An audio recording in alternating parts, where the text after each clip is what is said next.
যেই মামুনুল হক কালেমা খচিত কালো পতাকা নামিয়ে ফেলতে বলল, ওই মামুনুল হকের উপর থুতু নিক্ষেপ করি। আজকে আব্বাসীর চামচাটাকে ধুলাই করব, ভিডিওটা দেখতে থাকেন। মজলিসের ঠাকুর 501-এর যোদ্ধা খ্যাত মামুনুল হক তারা গত 24 এপ্রিল 2026 ঢাকা সোহরাওয়ার্দী উদ্যানে একটি সম্মেলন করেছে।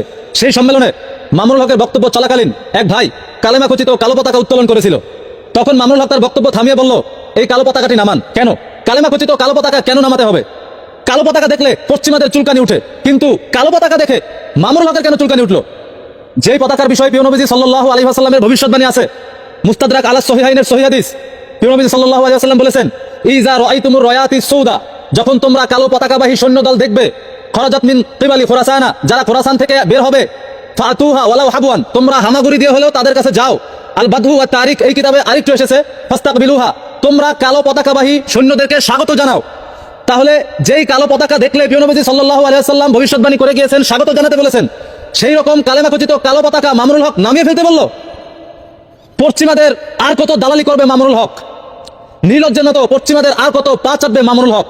গণতন্ত্রের পূজা করতে করতে মামুনুল হক এতটাই নিচে নেমে গেল যে তার কাছে কালেমা খচিত পতাকার সম্মানের চেয়ে পশ্চিমাদের স্বার্থ রক্ষা করা বড় হয়ে গেছে। আর এই মামুনুল হককে কিনা কওমিদের পোলাপাইন কথিত লিডার মনে করে। থুতু নিক্ষেপ করে এরকম লিডারদের উপর, যেসব লিডারদের কাছে পশ্চিমাদের স্বার্থ বড় হয়ে যায়, যেসব লিডাররা কালেমা খচিত কালো পতাকা নামিয়ে ফেলতে বলে, সে তো নিজেকে আলেম দাবি করে, সে তো জানে যে কালো পতাকার বিষয়ে প্রিয় নবীজি সাল্লাল্লাহু আলাইহি ওয়াসাল্লামের ভবিষ্যৎবাণী আছে। তো সেই রকম কালেমা খচিত কালো পতাকার বিরুদ্ধে কিভাবে মামুনুল হক বলল যে এটা নামিয়ে ফেলেন? পশ্চিমাদের খুশি করার জন্য প্রিয় নবীজি সাল্লাল্লাহু আলাইহি ওয়াসাল্লামের প্রথমে আমরা কালো পতাকার ইতিহাস সম্পর্কে একটু জেনে নিব। আইএস নামক একটি সংগঠন আছে, যে সংগঠন হচ্ছে আমেরিকার তৈরি জঙ্গি সংগঠন।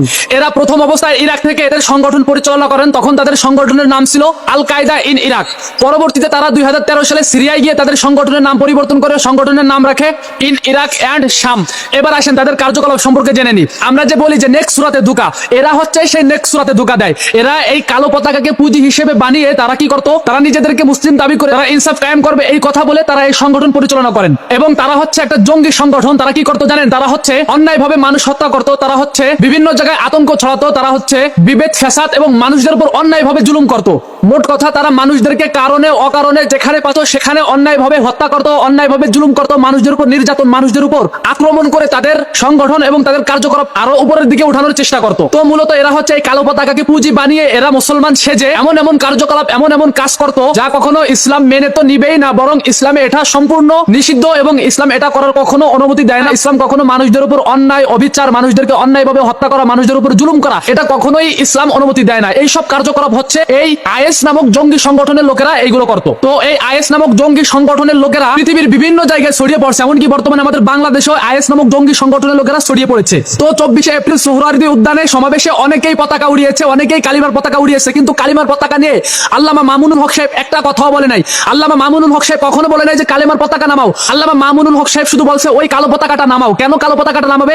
কেননা এই কালো পতাকাকে পুঁজি হিসেবে পুঁজি বানিয়ে এই আইএস নামক জঙ্গি সংগঠনেরা মুসলমানদের উপর, মানুষদের উপর অন্যায় অবিচার, জুলুম, হত্যা, যত প্রকারের ইসলামিক নিষিদ্ধ কাজ আছে এই ইসলামিক নিষিদ্ধ কাজগুলো এরা করতেছে। আর আমাদের বাংলাদেশে ওদের সংগঠনের লোক ছড়িয়ে পড়ছে। এজন্যই আল্লামা মামুনুল হক সাহেব ওই কালো পতাকাটাকে নামিয়ে ফেলতে বলছে। এবার আসি এই আব্বাসীর চামচাটাকে ধুলাই করার জন্য। এই শয়তানের বাচ্চা, কুলাঙ্গারের বাচ্চা, নাস্তিকের বাচ্চা কোথাকার! তুই ইসলামের ইতিহাস না জেনে, তুই কোন একটা বিষয়ের ইতিহাস না জেনে তুই কেন এই বিষয়ের বিরোধিতা করবি? এই বিষয় নিয়ে যারা কথা বলবে তুই কেন তাদের বিরোধিতা করবি? এই কুলাঙ্গারের বাচ্চা কোথাকার! আমি শুধু তোর কথা বলেই ক্ষান্ত হতাম, কিন্তু আমি তোর বাপ আব্বাসীর কথাও বলতেছি এই কারণেই, কেননা ঢাকা সোহরাওয়ার্দী উদ্যানে আগে একবার যখন মার্চর গাজা অর্থাৎ ফিলিস্তিন নিয়ে যে একটা সমাবেশ হয়েছিল, ওই সমাবেশে বাংলাদেশের বিভিন্ন আলেম ওলামারা এসেছিল, তখনও এই কালো পতাকা নামিয়ে ফেলতে বলা হয়েছিল। তখন এই কালো পতাকা নামিয়ে ফেলতে বলা আব্বাসী বিভিন্ন আলেম ওলামাদের এবং যারা কালো পতাকা নামিয়ে ফেলতে বলেছে তাদের বিরোধিতা করেছে। তো আব্বাসীর পাঁচ একটা দালাল, তোকে বলতেছি তুই সহ তোর আব্বাসী বাপকে নিয়ে তোরা একটু ইসলামের ইতিহাস জানবি, তোরা একটু সব জিনিসের ইতিহাস জানবি। শুধু কিতাবের ইলম থাকলেই হয় না, দুনিয়াবি চিন্তা, দুনিয়াবি জ্ঞানেরও প্রয়োজন আছে। সারা জীবন শুধু কিতাবি পড়ে গেলি, কিতাবে পড়ছিস যে কালো পতাকা বাহিনী একটি দল আসবে খুরাসান থেকে, কিন্তু এই কথা হয়তো তোরা ভুলে গেছিস কালো পতাকা এটা বাজারের দোকানেও কিনতে পাওয়া যায়। অতএব এই কালো পতাকা শুধু মুসলিমরা নয়, বরং কালো পতাকা সব ধর্মের মানুষেরাই ব্যবহার করতে পারে। এবং আতঙ্কবাদীরা, সন্ত্রাসবাদীরা